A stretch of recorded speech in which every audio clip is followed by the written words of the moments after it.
Bismillahirrahmanirrahim. Assalamualaikum warahmatullahi wabarakatuh. Alhamdulillah, alhamdulillah, wassalatu wassalamu ala rasulillah, amma ba'd.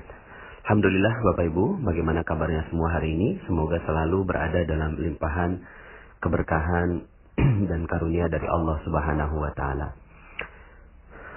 Alhamdulillah, di kesempatan kali ini saya ingin menyampaikan materi tentang jodoh terbaik, ya. Materi ini nggak gampang Bapak Ibu, ya. Saya menyampaikannya sampai harus berpikir ulang beberapa kali apakah saya harus menyampaikan atau tidak. Tapi sepertinya memang ada hati nurani saya yang ingin tetap menyampaikan, karena ternyata kenyataannya adalah ada banyak sekali rezeki kita yang tertahan karena urusan jodoh ini. Jadi salah satu perisai yang sangat tebal dalam jiwa manusia adalah urusan jodoh, ya. Jadi mungkin kalau Anda ada yang merasa rezekinya seret, rezekinya tidak mudah gitu ya, mungkin bisa jadi salah satu jawabannya adalah materi jodoh terbaik ini. Sebelumnya saya ingin sampaikan bahwa ketika Anda menemukan materi atau mendengarkan materi ini, tolong untuk tidak melanjutkan kalau Anda belum mendengarkan materi-materi saya sebelumnya, ya. Jadi kalau Anda baru saja bergabung lalu kemudian Anda menemukan materi ini, jodoh terbaik, tolong sekali gitu ya, Anda stop dulu.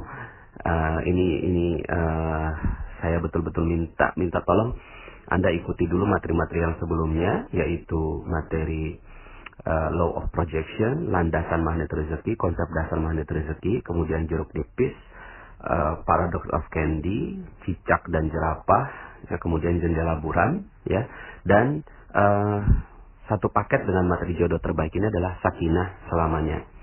Jadi kalau Anda betul-betul baru melihat audio ini atau mendengarkan audio ini, tolong untuk di stop saja. Kemudian Anda dengarkan audio-audio yang lain, begitu ya. Kenapa? Karena ada beberapa hal yang memang harus saya sampaikan, gitu ya, terkait dengan jodoh terbaik ini, tapi landasannya mesti sudah kuat terlebih dahulu, ya. Jadi mohon izin agar Anda bisa mendengarkan audio yang lain. Oke, Bapak Ibu, begini. Ini satu paket ya dengan materi sakinah selamanya, ya. Jadi di materi sakinah selamanya itu saya sampaikan bahwa jodoh setiap orang sudah ada, ya. Jodoh setiap orang itu sudah ada, dan jodohnya ditetapkan di mana? Yang terbaik sebenarnya adalah di akhirat, dan itu adalah jodoh yang sudah Allah tetapkan. Setiap Allah lahirkan seorang bayi, kemudian pasti dia sudah ada jodohnya, dan jodohnya itu kalau nggak di dunia, di akhirat, dan yang terbaik adalah di akhirat, ya. Kemudian yang berikutnya yang saya sampaikan di materi sakinah selamanya adalah yang paling penting bukan jodohnya, tapi yang paling penting adalah mencari ridho, ya, mencari ridho dari proses mencari jodoh itu. Jangan sampai akhirnya ketika kita mencari jodoh, terus kemudian ternyata kita tidak mendapatkan ridho orang tua kita, tidak mendapatkan ridho kakak adik kita, tidak mendapatkan ridho orang-orang di sekitar kita, ya. Jadi itu yang tidak sederhana, ya, karena urusannya adalah urusan yang panjang. Silakan review materi terumbu karang, ya, bagaimana merawat terumbu karang. Dan yang paling penting ketika sudah menikah, maka yang harus dijaga adalah keridhaan suami dan keridhaan istri. Jadi saling ridho meridhoi, saling rela gitu ya, rela menerima apapun keadaannya. Makanya saya sampaikan sebuah dalil, ayyuma imra'atin matat wa zawjuha an haradin dakhalatil jannah. Seorang istri yang meninggal dunia lalu kemudian suaminya ridho, maka langsung masuk surga. Kebalikannya, kalau suaminya enggak ridho, berarti ada hal yang harus dipertanggungjawabkan, ya. Maka dari sini, ya, di sakinah selamanya saya sampaikan tentang logika tentang keridhaan, mencari keridhaan sekitarnya, ya. Kemudian juga saya sampaikan kisah tentang ibunya atau orang tuanya, ayahnya dari Imam Syafi'i, yang ternyata proses pernikahannya itu betul-betul dijaga oleh Allah Subhanahu wa taala.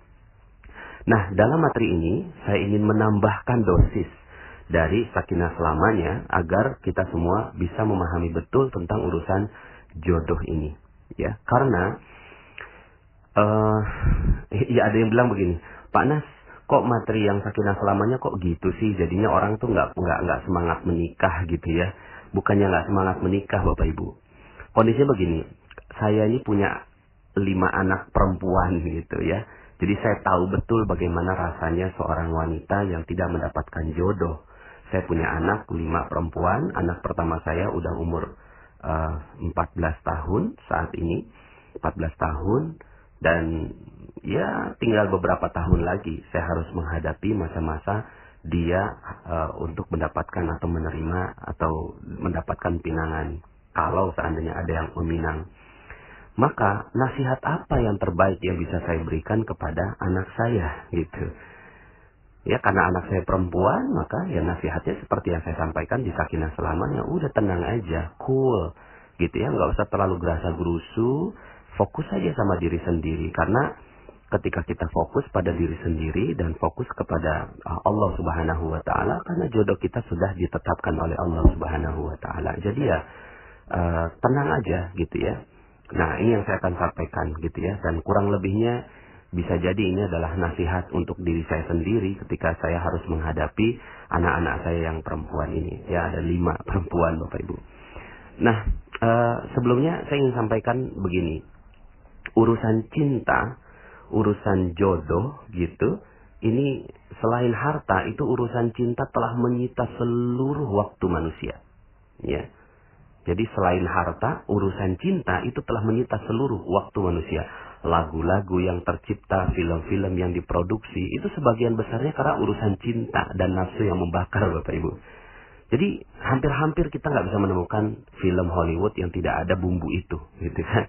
Tidak ada bumbu cinta.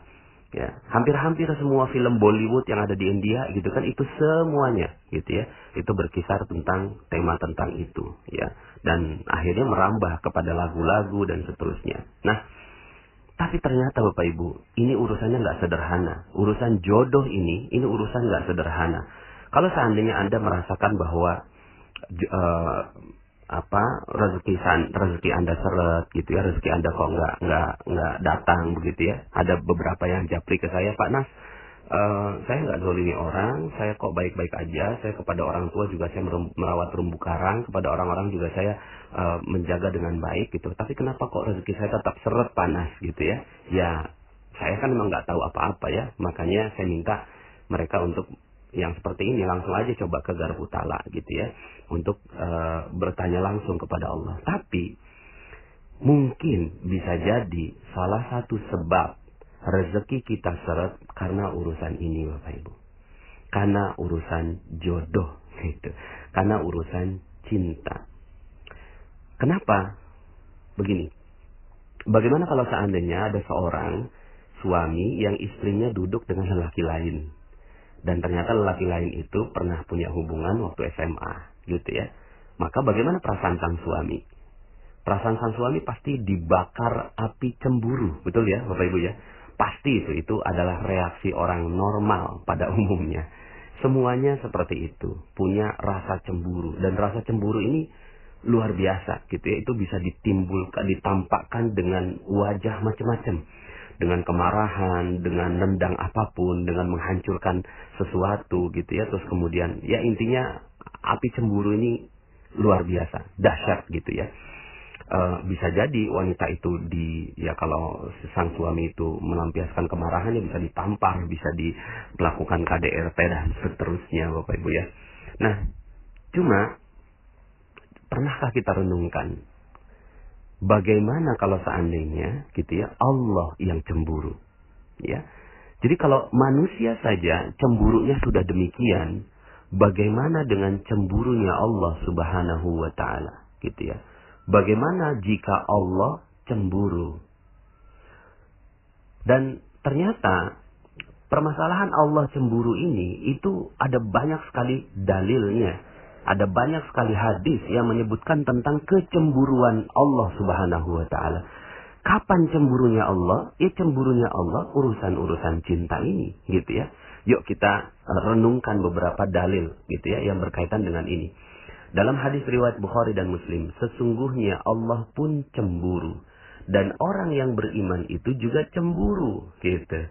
Kecemburuan Allah yaitu jika orang mukmin melakukan apa yang diharamkan oleh Allah Subhanahu wa taala. Jadi ketika seseorang melakukan apa yang diharamkan Allah, dan kaitannya di sini adalah urusan cinta, gitu ya, dia melanggar urusan cinta dan melanggar batas syariat, begitu ya, itu Allah Subhanahu wa taala cemburu dengan orang yang melakukan hal itu, ya. Kemudian dalam hadis yang lainnya Rasulullah SAW bersabda, tidak ada seorang pun yang lebih menyukai pujian daripada Allah. Maka oleh karena itu dia memuji zatnya sendiri. Dan tidak seorang pun yang lebih cemburu daripada Allah. Maka karena itu Allah mengharamkan perbuatan keji. Ya, hadis yang sama, hadis diriwayatkan oleh Bukhari dan Muslim juga. Artinya apa? Artinya Allah Subhanahu wa taala cemburu. Bagaimana kalau seandainya Allah cemburu? Kalau manusia saja cemburu, itu bisa hancur semuanya. Bagaimana kalau Allah yang cemburu? Hancur semua. Dan kecemburuan Allah ini beribu kali lipat dibandingkan dengan kecemburuan manusia. Ya, dengan cemburunya manusia. Ya, dalam hadis lain tidak ada seorang pun yang lebih pencemburu daripada Allah Azza wa Jalla, gitu ya. Dan ini hadisnya juga riwayat Bukhari dan Muslim, ya. Hadis lain dari Abu Hurairah, seorang mukmin itu merasa cemburu, sedangkan Allah lebih besar lagi rasa cemburunya daripada orang mukmin tadi. Masya Allah, gitu ya. Bagaimana kalau seandainya Allah cemburu dalam urusan cinta ini? Ya, dalam urusan cinta, karena Allah yang tetapkan kita punya rasa cinta, Allah yang tetapkan kita punya rasa suka. Lalu kemudian ternyata urusan cinta ini, ya, urusan cinta ini dilampiaskan kepada sesuatu yang dilarang oleh Allah Subhanahu wa taala, ya. Dilarang oleh Allah Subhanahu wa taala. Nah, dalam keterangan hadis yang lain juga Aisyah radhiyallahu anha itu meriwayatkan tentang kejadian ketika Rasulullah SAW menyampaikan tentang kasus cemburu ini, gitu Bapak Ibu ya. Jadi waktu itu ketika gerhana matahari di zaman sekarang ini berbeda sekali dengan gerhana matahari di zaman dahulu Bapak Ibu ya. Kalau gerhana matahari sekarang ini kita nggak ada yang takut keluar rumah ya.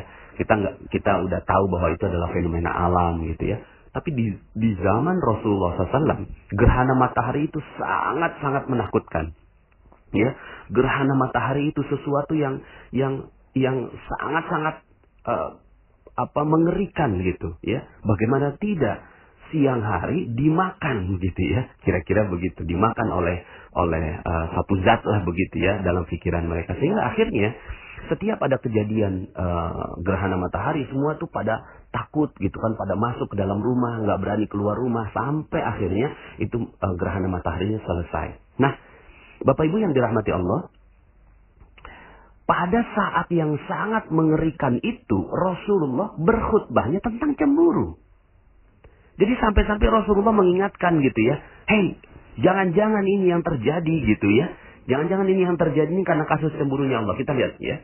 Hai umat Muhammad. Jadi saat terjadi gerhana matahari, setelah salat bersama sahabat, beliau berdiri dalam mimbar dan berpesan sangat panjang. Di akhir khutbah artinya, ya sudahlah momen yang sangat mengerikan gitu ya, yaitu gerhana matahari.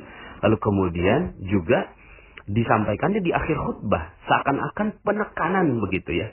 Hai umat Muhammad, tidak seorang pun lebih cemburu daripada Allah bila hambanya, lelaki maupun perempuan, berbuat zina.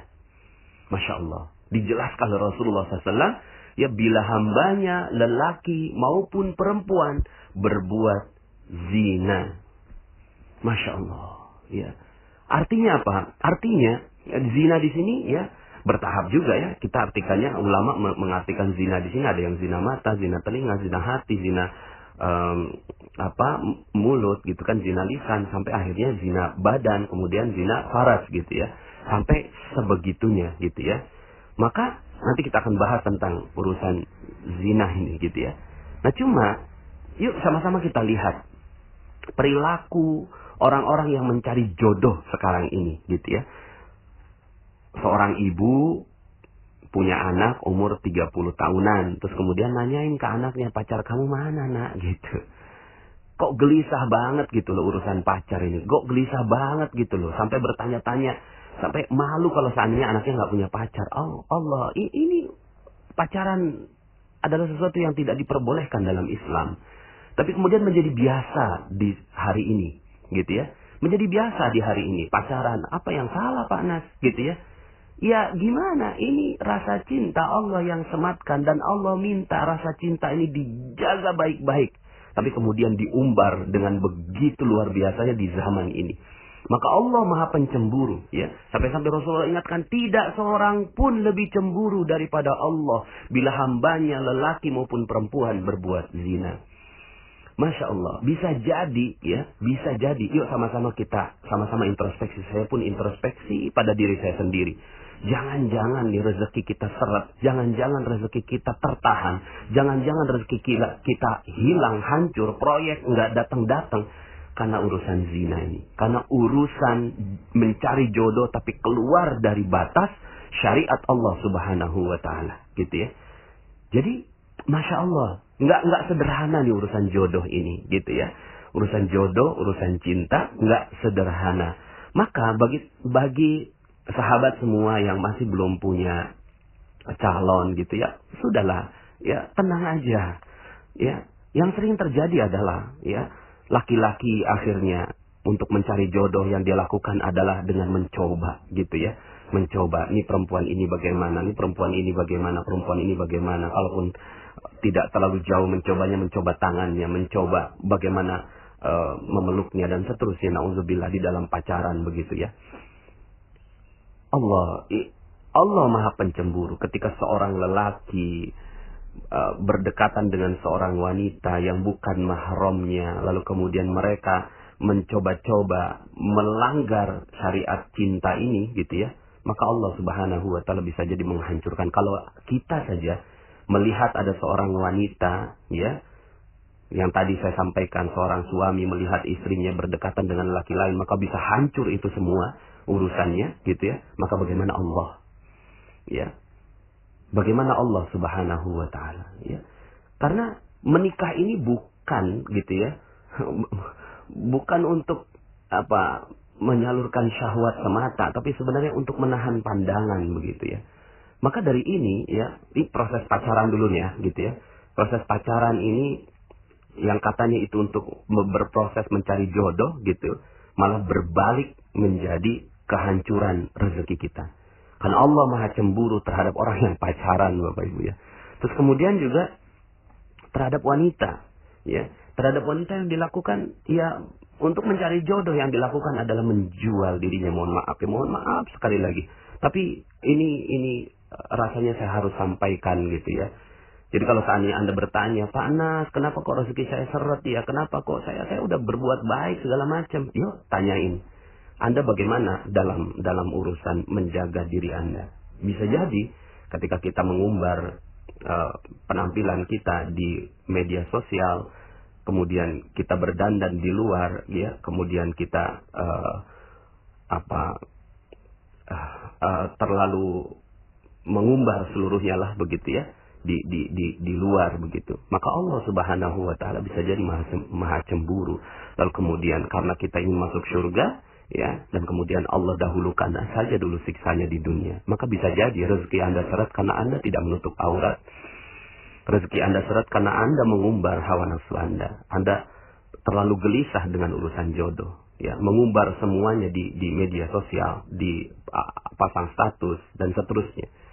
Bisa jadi itu yang Allah Subhanahu Wa Taala hancurkan rezeki kita, karena Allah Maha Cemburu, ya. Jadi ternyata urusan jodohnya nggak sederhana kan, gitu ya, nggak sederhana. Dalam Al-Quran Allah Subhanahu Wa Taala sering sekali mengungkapkan tentang ungkapan rasa cemburunya Allah. Dalam Al-Quran dalam surat Al-Baqarah ayat 165 Allah sebutkan begini, ya, wa minan nasi man yattakhidhu min dunillahi andada yuhibbunahum ka hubbillah walladzina amanu ashaddu hubban lillah. Di antara sebagian manusia ada orang-orang yang menjadikan sembahan-sembahan selain Allah. Sembahan-sembahan ini, ya, apa cirinya? Sembahan-sembahan ini, ya, kalau saya nggak nyembah, kalau saya nggak nyembah patung, kalau nggak nyembah ini, ciri sembahan ini adalah yuhibbunahum kahubbillah. Mereka mencintai selain Allah itu sebagaimana mereka mencintai Allah. Coba lihat lagu-lagu kita sekarang, gitu kan? Lagu-lagu yang ada yang dinyanyikan oleh sebagian besar kita, ya, tentang cinta semuanya urusannya, ya, di mobil ingat kamu, makan ingat kamu, ya, minum ingat kamu, dan seterusnya. Padahal bagaimana kalau kita ya menyaksikan bahwa istri kita mengingat yang lain gitu. Tiba-tiba istri kita bersenandung gitu kan, istri kita naudzubillah, ya, istri seorang suami bersenandung gitu kan, di mobil ingat temannya, di ini ingat temannya ini. Bagaimana rasanya sebagai seorang suami? Cemburu sekali. Bagaimana Allah? Cemburu sekali ketika kok bisa ya dia mengingat yang lain selain aku. Walladzina amanu asyaddu hubban lillah. Sementara orang-orang yang beriman itu amat sangat cintanya kepada Allah Subhanahu wa ta'ala. Allah ungkapkan rasa cemburunya dalam ayat itu. Bisa jadi ya seluruh rezeki kita dihancurkan oleh Allah Subhanahu wa ta'ala karena urusan ini. Dalam Al-Quran juga, ya, dalam surat 9 ayat 24, ya, 9 ayat 24 Allah Subhanahu wa ta'ala berfirman, Qul in kana aba'ukum wa abna'ukum wa ikhwanukum wa azwajukum wa ashiratukum wa amwalun iktaraftumuha wa tijaratun takhshawna kasadaha wa masakinu tardawnaha ahabba ilaikum minallah wa rasulih wa jihadin fi sabilih fatarabbasu hatta ya'tiyallahu bi amrih wallahu la yahdil qaumal fasikin. Katakan, jika bapak-bapak, anak-anak, saudara-saudara, istri-istri, kaum keluarga, harta kekayaan yang kamu usahakan, perniagaan yang kamu khawatiri ruginya, dan rumah-rumah tempat tinggal yang kamu sukai, lebih kamu cintai daripada Allah dan Rasulnya, dan dari berjihad di jalan Allah, maka tunggu, fatarabbasu hatta ya'tiyallahu bi amrih, sampai Allah mendatangkan keputusannya, dan Allah tidak memberi petunjuk kepada orang-orang yang fasik. Masya Allah. Allah ancam, fatarabbasu, tunggu sampai Allah hancurkan, gitu ya, berikan peringatannya, gitu ya. Fatarabbasu hatta ya'tiyallahu bi amri, sampai Allah mendatangkan keputusannya. Bisa jadi seluruh rezeki kita habis karena Allah cemburu. Masya Allah, Allah cemburu sama kita. Ya, sementara ketika kita disebutkan asma atau nama dari calon kita, kekasih kita yang ada di dunia, maka bergetar hati kita. Tapi bagaimana dengan ketika disebut nama Allah? Allah sebutkan, nih, ya, coba innamal mu'minun idza dzukirallahu wajilat qulubuhum. Sesungguhnya orang-orang yang beriman ketika disebut nama Allah maka bergetar hatinya. Ya Allah. Ternyata enggak sederhana urusan ini, Bapak Ibu, ya. Padahal Allah sendiri yang sudah jadikan ujian buat kita. Zuyyina linnasi hubbus syahwat minan nisa. Dijadikan indah pada pandangan manusia kecintaan kepada apa-apa yang diingini. Wanita, anak-anak, harta, emas, perak, kuda pilihan, dan sawah ladang, dan seterusnya. Ya. Jadi Bapak Ibu yang dirahmati Allah Subhanahu wa ta'ala, sahabat-sahabat semua, rekan-rekan semua, ternyata nggak sederhana. Dan ini nasihat diri saya, juga nasihat untuk anak-anak saya yang saya ingin katakan kepada mereka, gitu ya. Cuma belum dapat momennya nih ke anak saya yang pertama terutama. Hati-hati urusan cinta ini. Hati-hati urusan cinta. Karena bisa Allah hancurkan seluruhnya. Allah hancurkan seluruh rezeki kita. Kalaulah kita saja cemburu kepada manusia bisa hancur semuanya, bagaimana Allah cemburu dengan kita. Lalu apa yang harus kita lakukan, gitu ya? Pertama, bagi para lelaki, gitu ya. Bagi para lelaki, menikahlah, gitu ya. Menikah ini bukan untuk dijadikan mainan, gitu. Menikah ini bukan untuk dijadikan mainan. Ada rasa cinta, gitu kan, di dalam hati. Kok senang sekali sama wanita itu. Ayo kalau berani langsung datangi orang tuanya. gitu. Datangi orang tuanya dan jangan sekali-kali kita hancurkan segelnya. Jangan sekali-kali kita keluar batas dari syariat. Datangi orang tuanya. Lalu kemudian ya kalau Anda berani langsung menikah saja gitu ya. Ini yang perlu dilakukan gitu ya. Dan itu untuk apa? Untuk menahan pandangan agar kita tidak tidak melanggar syariat Allah Subhanahu wa taala gitu ya. Dan bukan untuk mengalihkan cinta dari cinta kepada Allah menjadi cinta kepada istri, tidak juga gitu ya. Tapi istri adalah partner kita untuk sama-sama mendapatkan cinta dari Allah Subhanahu wa taala. Jadi jika sudah tidak sanggup menahan syahwat, menikahlah gitu kan. Menikahlah sebagaimana anaknya Ustadz Arifin Ilham umur 17 tahun sudah menikah. Masya Allah. Dan ternyata ada banyak sekali bukti gitu ya, kenapa rezeki Allah diberikan kepada mereka yang nikahnya muda gitu. Jadi yang nikah muda ini Allah kasih rezeki. Kenapa kok Allah kasih rezeki ya? Karena Allah juga yang kasih sumpahnya gitu ya di dalam Al-Qur'an gitu ya. Dalam surat An-Nur ayat 32, wa ankihul ayama minkum was-salihina min ibadikum wa imaikum iyakunu fuqara yughnihimullahu min fadli wallahu wasi'un alim. Dan kawinkanlah orang-orang yang sendirian di antara kamu dan orang-orang yang layak berkawin dari hamba sahayamu dan yang lelaki dan hamba sahayamu yang perempuan. Jika mereka miskin, Allah akan memampukan mereka dengan karunia-Nya. Iyakunu fuqara yughnihimullah. Ya, jadi sampai-sampai Allah menetapkan ya kalau saya meyakininya Al-Quran ini sebagai kalamullah, sumpahnya Allah. Jadi ketika Allah katakan Allah akan kayakan, maka ini menjadi sumpahnya Allah. Maka nggak usah khawatir, jangan nunggu sampai terlalu banyak dosa yang kita lakukan.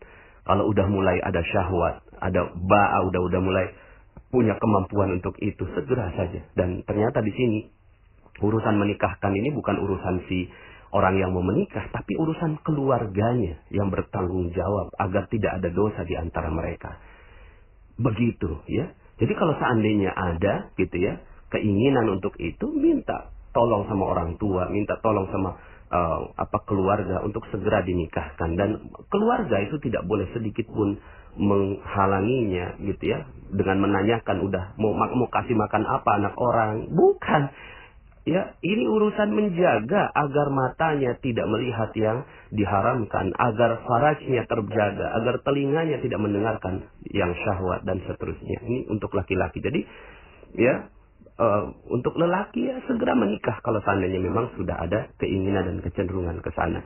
Kalau nggak sanggup, puasa gitu ya. Dan betul-betul dijaga agar jangan sampai Allah Subhanahu wa taala cemburu dengan segala rasa cinta yang dititipkan kepada Anda wahai lelaki ya. Kemudian pada yang wanita ini harus hati-hati betul gitu ya. Yang harus dilakukan, dan ini kita hidup di zaman di mana wanita sepertinya mudah saja mengumbar semuanya gitu ya. Karena budaya itu mudah sekali masuk ya. Anda silahkan dengarkan kembali audio saya, lain ladang lain ilalang. Budaya mereka berbeda sekali gitu ya. Mereka mau pamer aurat sebuka-bukanya dan seterusnya, bisa kok dikasih kekayaan sama Allah karena Allah Maha baik gitu. Tapi nanti di akhirat gitu kan mereka akan dihancurkan sehancur-hancurnya oleh Allah Subhanahu wa taala. Maka kita nih wanita gitu ya, yuk sama-sama jaga gitu, jaga betul-betul auratnya, jaga betul-betul kehormatannya gitu ya. Lebih baik sudah berada di rumah gitu ya. Kalaupun seandainya keluar rumah tidak terlalu mengumbar gitu ya penampilannya dan seterusnya gitu ya. Jadi dijaga betul, jangan sampai Allah cemburu ketika kita sang wanita ini keluar rumah. Ya, jaga betul gitu ya. Dan bukan hanya keluar rumah tapi juga keluar status gitu ya. Dan ini yang sering terjadi di status-status Facebook dan seterusnya gitu ya. Kemudian kalau ya datang seorang lelaki yang ingin melamar, ini ada panduan dari Rasulullah SAW. Idza ja'akum man tardawna dinah wa khuluqa fankihuh illa taf'alu takun fitnatun fil ardi wa fasad. Kalau ada lelaki yang sudah engkau ridhoi, ya, dinah wa khuluqah, dinnya, agamanya, dan akhlaknya, gitu. Fankihu, langsung nikahin aja. Jangan mikir dua kali, ya. Kok saya nggak terlalu cinta sama dia, cinta urusan nomor 12. Yang penting sekarang ini jagain cintanya Allah, jagain. Kalau udah datang gitu ya, itu nggak boleh ditolak gitu ya, nggak boleh ditolak, ya. Jadi kalau seandainya ditolak, ya boleh-boleh saja ditolak, tapi ada alasannya karena apa? Dinah wa khuluqah. Ya, dinnya dan akhlaknya. Kalau nggak suka dengan, oh mohon maaf kok saya nggak suka dengan akhlaknya, ya, itu alasannya. Hanya itu alasannya. Tidak boleh ada satupun alasannya karena hartanya. Kenapa? Allah Subhanahu wa Ta'ala Maha cemburu kepada mereka-mereka yang berbuat demikian. Makanya Allah tantang gitu ya. Illa taf'alu, kalau nggak dilakukan, takun fitnatun fil ardi wa fasad, akan terjadi ya fitnah di muka bumi dan kerusakan. Itu yang terjadi mungkin sekarang ini, rezeki kita terbatas dan seterusnya. Karena itu kita sering-sering menolak lelaki-laki yang datang pada kita, karena kita yang kita ukur adalah hartanya, bukan dinah wa khuluqah, bukan dinnya, bukan akhlaknya. Nah, ketika sudah dapat gitu ya, sudah memiliki suami, jaga baik-baik gitu ya. Jaga baik-baik, arahkan kepada Allah, jangan sampai akhirnya gitu ya. Itu juga belum tentu jadi jodoh juga kok gitu ya. Jadi jodoh ini apa ya? Belum tentu. Makanya kalau kata Allah, inna min azwajikum wa auladikum aduwwan lakum fahdharuhum, maka kata Allah begitu. Sesungguhnya min azwajikum, dari istri-istri kalian dan anak-anak kalian, musuh bagi kalian. Tuh, Allah nggak sebut jodoh. Allah sebutnya musuh. Kenapa? Karena Allah bisa jadi cemburu. Setelah menikah, seorang lelaki jadi sibuk sama istrinya. Kemudian ketika dipanggil azan, nggak datang ke masjid. Allah Maha cemburu terhadap yang demikian. Kok bisa? Gitu. Maka hati-hati, ya. Wanita yang telah memiliki suaminya, jangan sampai ditahan itu suaminya untuk melakukan syariat-syariat Allah Subhanahu wa Ta'ala. Lepaskan mereka untuk bertemu dengan Allah Subhanahu wa Ta'ala, ya. Jadi kalau itu yang dilakukan, bisa jadi Allah menjadi musuh sang wanita ini, gitu ya. Jadi jangan sampai akhirnya itu yang terjadi. Ya sudah, ya. Hubungan ini suami istri ini adalah partner, gitu ya. Partner untuk saling menjaga. Seorang suami, ya. Seorang suami yang meminta kepada istrinya karena syahwatnya menggebu, langsung dipenuhi gitu ya. Seorang istri gitu ya, itu tidak boleh sedikit pun menahan suaminya untuk beribadah kepada Allah Subhanahu wa Ta'ala. Ketika suaminya berbuat maksiat, ketika suaminya berbuat zalim dan seterusnya, sudah fokus aja. Berarti mungkin belum jodohnya, tapi jangan nggak usah cerai juga gitu ya. Kalau kecuali memang sang suami memutuskan talak dan seterusnya. Nah, kalau ini yang terjadi, ya sudah, yang dijaga cinta terhadap apa? Yang dijaga adalah cinta terhadap Allah Subhanahu wa Ta'ala, agar Allah tidak cemburu.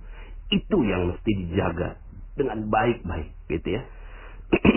Nah, kemudian ya, kalau benar-benar ya belum menikah ya, belum menikah, hati-hati. Satu, ya kalau Anda belum menikah, satu, fokus saja sama Allah Subhanahu wa Ta'ala. Allah adalah zat terbaik yang siap memberikan jodoh Anda yang terbaik. Gitu. Jadi ya sudah, fokus saja sama Allah, nggak usah cari-cari yang lain, nggak usah terlalu sibuk mikirin jodoh, apalagi wanita. Udah gitu, udah duduk aja, udah nanti juga akan datang sendiri itu jodohnya gitu. Allah yang akan tentukan jodoh buat Anda. Buat yang laki-laki ya, kalau belum menikah ya hati-hati ya, jangan sampai akhirnya tercebur dalam perbuatan-perbuatan yang dilarang oleh Allah Subhanahu wa Ta'ala. Kemudian hati-hati dengan zina, ya. Karena zina ini penghancur rezeki, sehancur-hancurnya, ya, sehancur-hancurnya zina ini, gitu ya. Makanya hati-hati dengan zina, ya. Hati-hati betul dengan zina. Sampai-sampai hukuman orang yang berzina kalau belum menikah dicambuk, kalau sudah menikah dirajam sampai mati. Kenapa begitu? Seakan-akan sudah tidak punya hak apapun di dunia ini. Dia udah nggak punya rezeki di dunia. Kalau mau dapetin rezeki akhirat silakan, tapi bertaubat, begitu. Masih bisa dapat rezeki akhirat, tapi rezeki dunia udah nggak punya. Saking Allah cemburu dalam urusan cinta ini. Ini kan membara, nafsu membara, lalu kemudian diperturutkan hawa nafsunya, gitu ya. Jadi hati-hati dengan urusan zina ini, karena Allah akan hancurkan semua rezekinya. Jadi kalau seandainya, Pak Nas, kenapa ya gitu kan, kok rezeki saya nggak ada gitu kan? Ternyata ketika diteliti pernah berzina. ya pantas. Ya.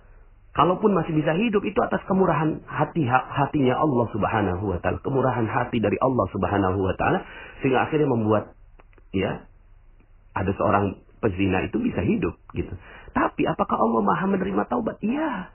Allah Maha menerima taubat. Yang penting sadar tentang ilmu ini. Ya Allah, pernah gitu kan saya berzina. Minta ampun sama Allah. Kalaupun nggak dirajam gitu ya. Karena memang nggak mungkin juga sekarang ini dirajam ya. Ngeri kita sekarang ini kalau sampai dirajam bisa masuk polisi gitu ya. Apa yang dilakukan seperti Rabi'ah al-Adawiyah.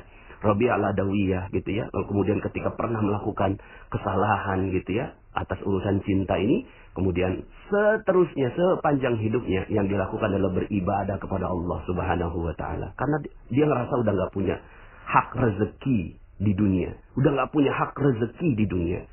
Gitu. Akhirnya yang dilakukan ya sudah. Gitu kan. Kalau seorang yang sudah berzina nggak punya hak rezeki lagi di dunia. Apa yang dilakukan? Dia beribadah kepada Allah Subhanahu wa taala. Ya. Insya Allah Allah Maha menerima taubat. Allah Maha mengampuni. Kalau Allah mau dikasih kok rezekinya pelan-pelan. Tapi nggak usah terlalu berharap karena udah seperti ini, ya. Tinggal apa yang dilakukan, ya sudah dekati Allah saja, udah itu yang harus dilakukan kepada mereka-mereka yang pernah berzina, gitu ya. Karena kalau itu yang dilakukan maka dihajar. Tapi kalau seandainya belum menikah ya hukumannya cambuk. Tapi ya nggak bisa juga dicambuk sekarang ya karena kita nggak pakai hukum Islam sekarang ini. Tapi ya sudah, gitu kan. Yang kita ingin lakukan adalah bagaimana kita tidak menjadikan Allah cemburu terhadap diri kita, gitu ya. Ya, nah jadi hati-hati, jangan sampai pacaran, ya. Kalau belum menikah jangan sampai pacaran. Pacaran itu penghancur rezeki terbesar, gitu. Karena dia wala taqrabuz zina, jangan dekati perzinahan. Allah yang udah minta begitu karena Allah yang kasih rezeki, maka Allah katakan, gitu ya. Hati-hati, yang kayak gini-gini bisa rezekinya hancur. Jadi kalau seandainya, Pak Nas, kenapa ya rezeki saya hancur? Kenapa kok rezeki saya seret? Pernah pacaran? Pernah, ya bisa jadi. Karena itu. Terus gimana dong kalau udah pernah? Ya kalau pernah minta ampun. Kalau belum terjadi, ajarin nilai ini terhadap anak-anak kita, kepada keluarga kita. Ya, siapa sih yang nggak pernah berbuat dosa? Ya, yang ngomong ini juga punya banyak dosa. Ini sama-sama kita sama-sama. Karena urusan jodoh ini, ya, ini urusan yang menghancurkan rezeki sehancur-hancurnya. Jadi ya sudah, gitu ya. Nggak usah ada pacaran, nggak usah, gitu ya. Karena pacaran adalah penghancur rezeki terbesar. Panas, saya pernah pacaran, saya juga mungkin pernah berzina, tapi kok rezekinya baik-baik saja. Hati-hati, hati-hati. Kalau yang kayak gitu, itu bisa jadi istidraj. Bisa jadi Allah senangin kita di dunia supaya akhirat nggak dapat apa-apa. Makanya minta ampun sama Allah. Kalau udah pernah berbuat itu, ya jangan-jangan nanti disiksa di akhirat. Karena rezeki juga bukan hanya uang, tapi keharmonisan. Jadi kalau seandainya, kenapa kok ya gitu ya, saya kok nggak harmonis dengan suami, nggak harmonis dengan mertua, kemudian ada masalah dengan tetangga, ada masalah dengan bisnis, ada masalah dengan apa, ya bisa jadi Allah lagi ngancurin kita karena urusan jodoh ini. Dari dulu mungkin sebelumnya kita sudah melakukan kesalahan-kesalahan. Tapi sekali lagi, Allah At-Tawwab, Allah ini maha penerima taubat, gitu. Allah maha penerima taubat, ya. Makanya sekali lagi saya katakan, saya tidak mudah untuk menyampaikan materi ini, tapi rasanya sepertinya perlu saya sampaikan karena banyak yang merasa aman, gitu. Banyak yang merasa aman dari setelah mendapatkan materi perisai rezeki. Panas, alhamdulillah saya udah duha, udah tahajud, udah sedekah, tapi kenapa ya saya kok rezekinya nggak datang-datang? Ya bisa jadi ini, bisa jadi urusan jodoh ini, urusan cinta ini, gitu. Lalu kemudian kesimpulannya terakhir, gitu ya, yang ingin saya sampaikan ini kan judulnya adalah jodoh terbaik. Lalu siapa jodoh terbaik itu? Jodoh terbaik tidak ada yang lain kecuali jodoh yang mengajak kepada Allah. Udah, itu. Itulah jodoh terbaik. Jodoh terbaik adalah jodoh yang di dunia mengajak kepada Allah. Kalau tidak mengajak kepada Allah berarti bukan jodoh terbaik. Mungkin jodoh tapi bukan terbaik. Gitu, bukan jodoh yang baik. Gimana Pak Nas kalau seandainya saya udah dapetin suami yang sepertinya bagaimana gitu ya, KDRT, zalim, gak pernah sholat dan seterusnya, ya sepanjang dia tidak menceraikan kita, ya sudah, kita aja yang bertaubat, minta ampun kepada Allah Subhanahu wa taala, terus bertaubat kepada Allah, gitu ya, dan bersabar saja dengan keadaannya karena sudah pernah ada akad nikah. Akad nikah itu sumpah, janji yang sangat-sangat agung, mitsaqan ghalidha. Itu perjanjian yang amat erat, kuat sekali. Kalau seandainya suami ucapkan talak, baru kemudian Anda selesai, gitu ya. Dan ternyata kan bisa juga jodoh akhirnya bukan suami kita yang sekarang kan, gitu ya. Setelah itu ya sudah, gitu ya. Fokus saja, perbaiki anak-anak, perbaiki diri sendiri, dekatin dengan Allah, jangan sampai Allah cemburu, lalu kemudian berharap nanti jodoh Anda dipertemukan di surga Allah Subhanahu wa taala dengan seorang raja yang sangat-sangat luar biasa tampan rupawan nanti di surga Allah, Lah toh cuma sebentar lagi kok. Dunia kan cuma 60 tahun, 70 tahun dibandingkan dengan jutaan tahun yang akan kita lalui sampai ke akhirat, lalu kemudian nanti di surga itu abadan selama-lamanya, gitu ya. Dunia ini singkat sekali, sudah sabar aja, gitu ya. Kalau memang seperti itu. Jadi, siapa jodoh terbaik? Jodoh terbaik adalah jodoh yang mengantarkan kepada Allah. Cari mereka, ya. Kalau nggak begitu, jangan mau, gitu ya. Jangan sampai akhirnya seperti trennya artis-artis, gitu ya, yang menikah dengan lain agama, gitu ya. Menikah dengan orang yang tidak mengajak kepada Allah Subhanahu wa taala, itu bukan jodoh, itu musibah yang seperti itu, gitu ya. Jangan sampai akhirnya kita terkena musibah itu. Dalam Al-Quran disebutkan Allah larang, wala tankihul musyrikati hatta yu'min, wala amatun mu'minatun khairum min musyrikati walau a'jabatkum. Dan janganlah kamu nikahi wanita-wanita yang musyrik. Yang musyrik artinya nggak kenal Allah sebelum mereka beriman. Sesungguhnya wanita budak yang mukmin lebih baik daripada wanita musyrik walaupun dia menarik hatimu, ya. Jadi Bapak Ibu, ya, adik-adik, sahabat semua, rekan-rekan, yuk kita hati-hati dalam urusan jodoh ini, karena ternyata urusan jodoh inilah salah satu perisai rezeki yang besar. Kita fokuskan saja cinta kepada Allah Subhanahu wa taala, dan semoga Allah Subhanahu wa taala buka rezeki kita. Mohon maaf atas segala kekurangan, ya. Semoga dengan materi ini kita sama-sama menjahit kembali, ya, hal-hal yang sudah terluka di masa-masa yang lalu kemudian kita jelang kehidupan yang jauh lebih baik. Bisa jadi Allah lupakan semuanya. Seperti materi saya, cacat yang sempurna. Siapa sih yang nggak punya cacat? Siapa sih yang nggak pernah punya salah? Ya, maka Anda bisa dengarkan kembali materi cacat yang sempurna. Lupakan semuanya, fokus kepada masa depan. Yuk sama-sama kita rapihkan masa depan kita. Kalau sekarang ini rezeki kita berat, rezeki kita seret, rezeki kita tidak ada, wajarlah, ya. Memang kita pernah membuat Allah cemburu. Sekarang jalin lagi hubungan dengan Allah, jalin lagi hubungan dengan Allah. Kita datang pada Allah selangkah, Allah datang 1000 langkah. Jika kita datang kepada Allah dengan berjalan, Allah datang dengan berlari. Masya Allah. Mudah-mudahan Allah dekati kita. Terima kasih. Mohon maaf atas segala kekurangan. Saya Nasrullah. Sampai jumpa di audio-audio berikutnya. Assalamualaikum warahmatullahi wabarakatuh.